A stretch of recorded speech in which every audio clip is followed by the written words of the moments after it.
तुम्ही कधी मध्यरात्री 12 नंतर एकटेच वाडीत गेले का? नमस्कार, मी तुषार. स्वागत आहे विश्व भ्रमण चॅनलवरती. नेहमीप्रमाणे मी दिवसभराचा व्हिडिओ टाकतच असतो.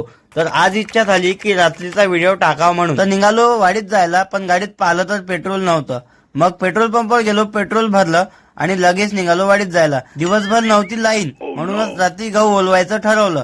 तर गहू ओलवायचं होतं म्हणून लगेच गेलो वाडीत आणि 7 वाजताची लावलेली शिप अगोदर बंद केली आणि परत दुसरी शिप लावली. रात्रीची थोडी भीतीच लागायला लागली होती, कारण आपला असलेला ज्वारीचा चारा आहे ना, त्यात कोणता जंगली प्राणी तर नसेल ना असं वाटत होतं. आपल्या अंथरुणावर आलो आणि झोपायचं ठरवलं. त्या अगोदर थोडा फोन पाहिला आणि झोपलो. ही सकाळी परत 4ला उठून शिप बदलली आणि परत झोपताच डायरेक्ट सकाळी 7ला उठलो आणि पाहिलं तर सूर्य वरता आलेला. मग काय 7ला एक अजून शिप लावली. शिप लावल्यानंतर घरच्यासाठी थोडा सांबार तोडला आणि घरी आलो. आणि हा राव, तुम्हाला व्हिडिओ आवडतेत का नाही, व्हिडिओ जमत आहे का नाही हे तरी नक्की सांगा कमेंट करून. भेटूया पुढच्या व्हिडिओ.